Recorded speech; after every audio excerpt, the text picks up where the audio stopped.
Hey, YouTube, BoobTube. Little bit of an update. We're getting shit done. This is not how I really talk. I don't talk like this.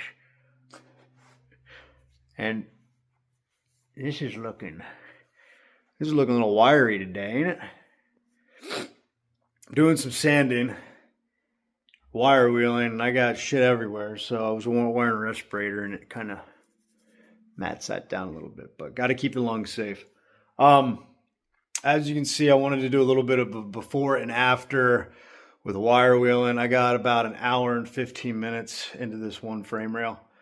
And I went all the way back on the inside, back to the transmission cross member, and I got what I could. I'll show you what I've been using and how I've been using it and what's been working for me and what hasn't been working for me. So, you guys have seen enough of my face. Let's turn it around here. If we can't fix it, you don't pay. Okay.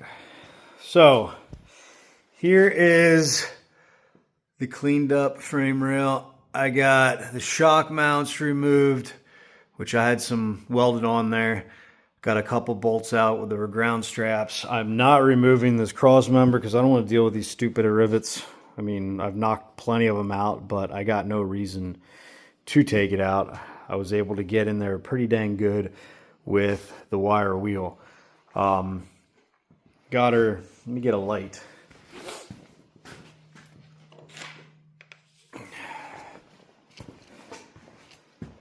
You see that flickering in the video? Say these LED lights aren't good for your soul.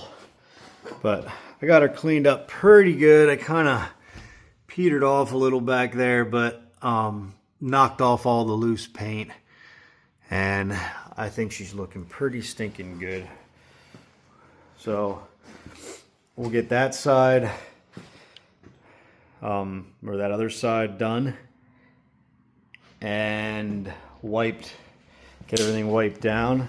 Haven't decided whether I'm going to set up the gun, and haven't decided if I'm going to set up the gun and mix some paint. I think I have some black paint left. Haven't decided that or not, or if I'm just going to go get some satin rattle can. The cool thing about mixing your own paint is you can put hardener in it. That way, if brake fluid's still going to eat paint with hardener in it, or even if it's cleared, but it would be more resilient in an engine bay. You know, if you got oils and power steering fluid and brake fluid running down over this gasoline, hopefully we don't got gasoline running down it. But this is what I've been using. I've been using a 4.5-inch grinder with, that's probably a 3-inch or 4-inch cup brush twist knot. I prefer the twist knot over the bristle or the loose wire. It holds everything together. You know, when you get up RPMs, it doesn't want to fling out. It actually keeps your base. And I have some other ones. I have some bigger ones that they're just harder for the grinder, or harder on the grinder motor, something that big. Plus, it kind of limits getting inside that channel of the frame rail. So, but you got big and small there. To get in some of the nooks and crannies, I put a stringer bead brush on here, and I can hit in corners like that, and it works out really good. And then I've got a little ball wire wheel. I think you call it a ball or a dome.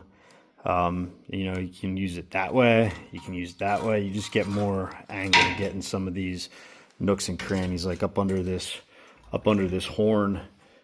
Oh, sorry guys, it worked good for that. And then where I couldn't reach with my cup brush on that, I used this guy, and it worked great for back in there further. So I'm not gonna say this is fun. It's not awful, but the suck level's probably a 6 out of 10. It just sucks. And then laying on your back to get up under these rails.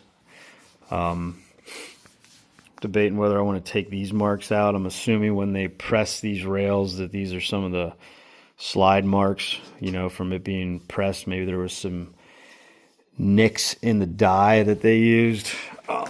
Does the other side have it? I guess time will tell. These are my little shock mounts I had, so I whacked them off, you know, and got everything cleaned up. I did decide a way to clean this up. I think I'm going to take this bracket off. I'm going to cut this off since I have that low car shifter on the floor and I don't need it. And I'm going to extend this bracket to come down here, and basically will be a half circle that will clamp. It'll still only clamp up there, but it'll actually just be like a cover down here to cover that opening, and that'll clean that up. And then we'll get new hardware. We'll get all this cleaned up. I've been back and forth with what I'm going to do with the Firewall. Whether I just make some panels and fill that, you know, clean this up myself, or buy some.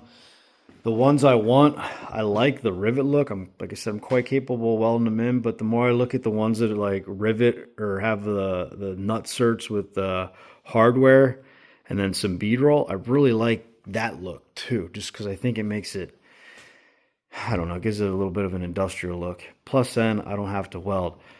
The concern is welding on this. It's going to take another step of tearing stuff out of the back of the Firewall on the inside of the cab. And you know, I got like, I don't know if all trucks came with this, like, you guys see that? That insulation? And I don't want to catch a thing on fire, do something stupid. So I think I'm leaning towards getting panels, but they might be bolted instead of welded. And then I can still paint them and then maybe get stainless hardware. And I think that would look pretty cool. So anyway, short video this time around. You guys don't need to see everything, me sitting here on my knees and grunting and rolling around because my back hurts. But thanks for checking us out.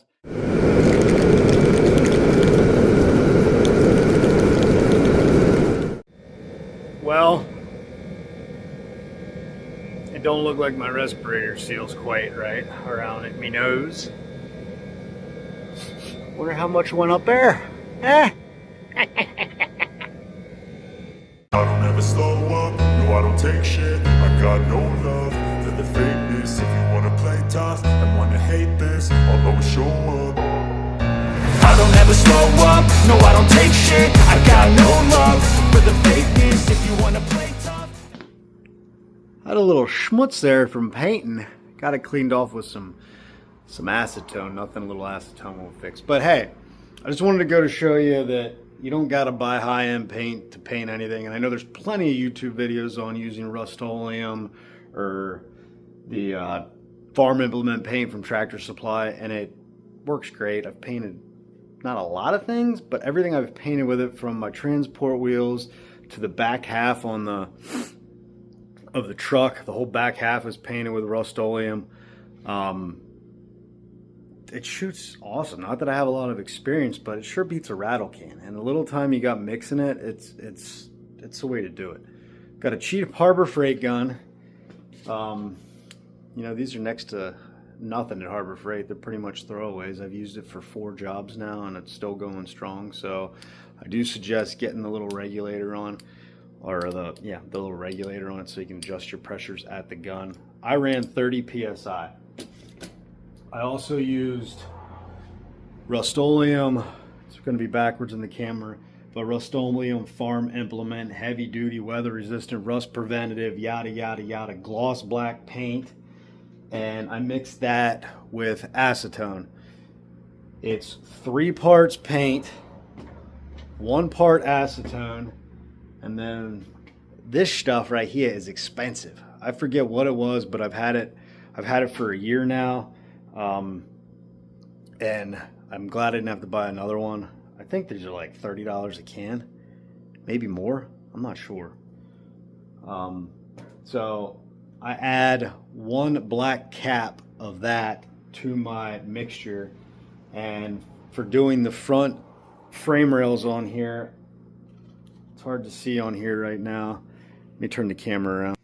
I used, you buy one of these cups, right? And it's really hard to see right now because it's black behind it. But this, hold on, bear with me.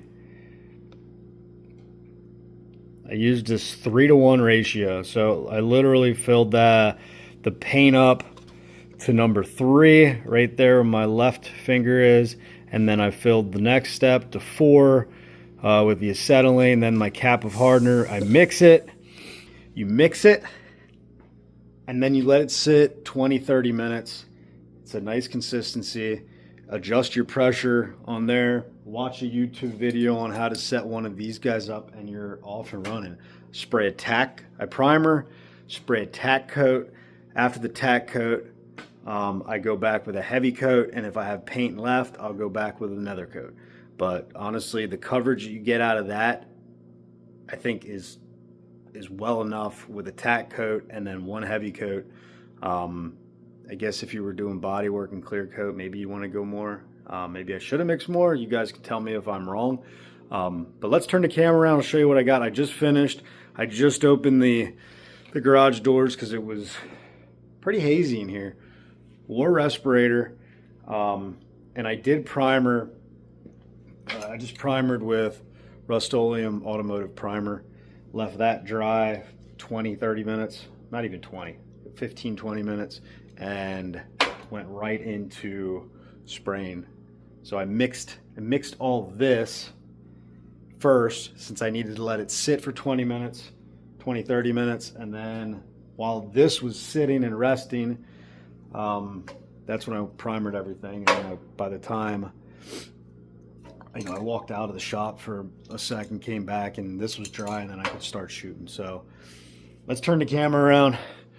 I'll show you the results. I'm pleased. I'm sure this will flash off a little bit and not be so glossy, but I think it looks great.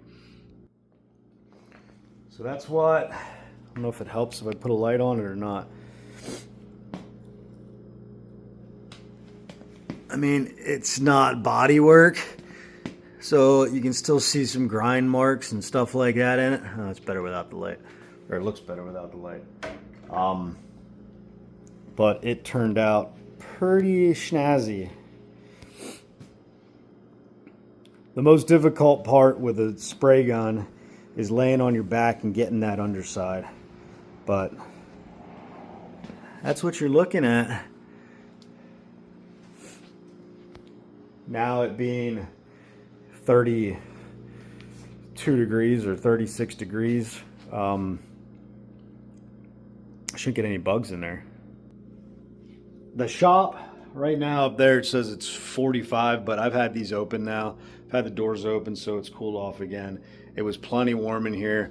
I set up my friend the torpedo heater before I got started and had that blowing right on in this area. So the metal was not warm to the touch, but it wasn't cold.